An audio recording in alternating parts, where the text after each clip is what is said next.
What is up, guys, and welcome back to the vlog. So today I am going to be taking a little bit of a different approach on a video, and I'm going to be walking you guys through my favorite step-by-step process on how to and what to look for when buying a used vehicle. So I'm sitting in a new to me vehicle that I bought off of Facebook Marketplace, and was well unaware what the status of the vehicle was in, whether it was going to be safe to drive at home, whether it's going to be running correctly, you know, what the vehicle is going to entail for the price that it's going to be. So these are all, you know, there's tons of different factors to how to buy a vehicle, the price to buy it for, you know, what's going to change the mind of the seller, all these little stuff that you can look for. But biggest and my best thing that I like to look for is, A, is the vehicle going to be safe?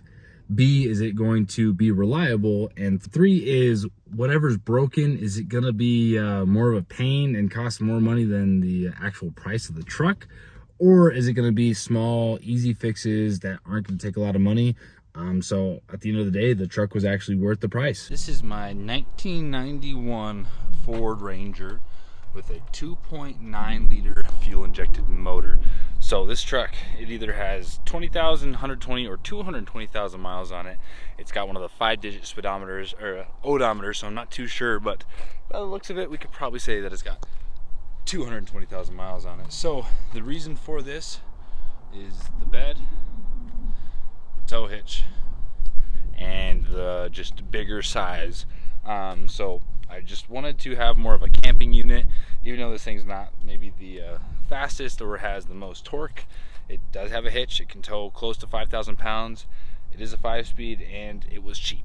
All right, now let's get into the real reason on what this video is about, and that's what to look out for when buying a used vehicle. And first things first, what I like to do when I first show up to look at the truck, car, whatever it is, I'm gonna hop in it and I'm gonna start it up, and I'm gonna make sure that, one, it is cold, you know, maybe check under the hood or whatever, make sure the engine's cold, and 2, we want to check to see if it's smoking.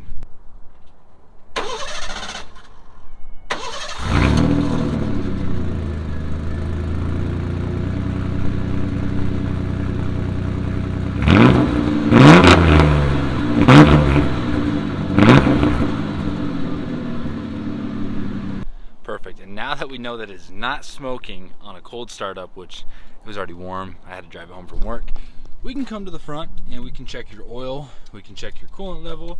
If it's cooled down enough, we can check the radiator, just make sure that nothing looks too bad, like corrosion or whatnot. But just make sure that everything in the engine compartment looks teed up. My mic might cut out a little bit. We just want to make sure that everything's teed up and nothing's overly like leaking. We do have a little bit of power steering leaking in this thing, and if you come to the bottom, I'll crawl under there, but the oil pan is leaking a little bit more. But that also comes up to my next step on what I would look out for when buying a used vehicle. As I'm climbing under the car with you guys, I want to show you some stuff, and the number one thing is look to see if you guys have a cut exhaust. This is a piece of galvanized steel that fits on a fence post. It is a 6-footer that reaches back past the rear axle so I can pass emissions. I didn't know the exhaust was cut this far back. Stupid of me to not even look, and I wasn't able to test because they couldn't test it. The next thing is underneath the vehicle, bushings. These bad boys have seen way better days, as well as the tie rods up front, but everything in the back here, it's all pretty rough. Showing you guys so you can see. Just expect to be spending some money on bushings. If you're getting it for really cheap, then you don't even have to worry about it. If it's going to be a daily beater, you know, then it's all good to go, but I would still recommend watching a lot of those bushings. I also just want to touch base on the tie rods up front and the sway bar links and whatnot.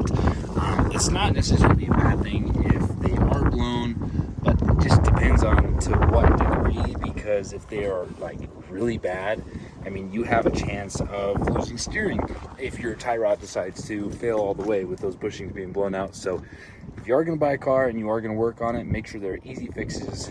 Tie rods, you know, they're not They're not hard. They can just be really rough depending on what part of the hemisphere you're living in, especially if it's, you know, just full of rust and corrosion and nothing wants to come apart, or if you're in just nice dry weather and you don't have to worry about humidity, then it shouldn't be an issue. So it's just depending on how much you guys want to dig into it with how cheap of a car it is. I'm not a huge Ford guy, as I told you guys in my ST is superior video. Doesn't mean I don't hate them. Just personally, I've never had a bunch that I have been fond of. But the earlier, the better for me personally. And this is one of those. So thankfully, all in all, this is not a bad truck. We do have four-wheel drive in here and 4-low. We don't have a working stereo. We do have a working heater. It is a 5-speed. All the dash works. We're missing some stuff, but like I said, it just really depends on what you're using it for. Is it going to be worth investing into it or not? I do want to take this camping, so I do want to be able to drive it some distance. That's why I'm going to probably do a whole suspension kit on it, do a bushing kit, whatever. But my next big issue that, like, I thought it was going to be a little bit easier than this. It doesn't do anything. This is my e-brake that is disconnected, and I will show you that now and show you that I have not found the fix for it yet, because I can't find anyone else online that has had the same issue that I do. So if you start in the front of the truck and follow it, you get to this point in the e-brake system, which this is basically called the equalizer. You have one cable here, one cable here. Pressing the e-brake right here pulls this tight forward, engages the brakes. But the issue with it is, if you look in here, right, let me zoom in a little bit more. Right there, you have where the e-brake is supposed to connect to this brake right here. I can barely pull it, but this e-brake cable is supposed to connect to this. It's very stretched out, whatnot, but I cannot find anybody online who has the same rear wheel hub like adapter. So I'm not sure exactly how it's supposed to connect onto it, because there's no way it can connect. So I've been trying to digest into that particular problem, which isn't expensive. It's just trying to figure out why and how. So I am moving back into the truck for 2 or 3 more reasons. So the next one, if you are going to be buying a older truck, car, whatever, or a beat up car, truck, whatever, doesn't matter what it is, just a used vehicle that you have no information about except for whatever the guy tells you, I always recommend going for something that has the least amount of electrical components. So manual windows. If this breaks, there's only 2 things it could be, really. It could be the handle breaking off, or the track breaking, or I guess the window breaking. If it's electrical, you know, motors get slow, they cost more. It's just, you know, there's all these stuff that add up when it is electrical, that I would not recommend having to go through that process of. The next thing is, it's a manual. Sorry, it's disgusting, but it is a manual. Now, with a manual transmission, you have a lot less parts to worry about failing than an automatic. So an automatic, I mean, you have the torque converter and all the plates in there that, you know, change the gears going through the system and whatnot. They're a lot more expensive to fix, and they're a lot heavier. So trying to take them to a place, it's just turned into a lot more of a hassle. With the transmission, unless your gear is completely grenaded, it's not the hardest thing in the world to drop a transmission and, you know, swap out the clutch and do new pressure plate, flywheel, and all that stuff. So just think about that when you are looking at something older that is either a cheaper older car, or more of a luxury older car that has more electronics. So obviously this is one of those things that is super important that a lot of people forget about. But the test drive is what matters. Is the car going to get you home?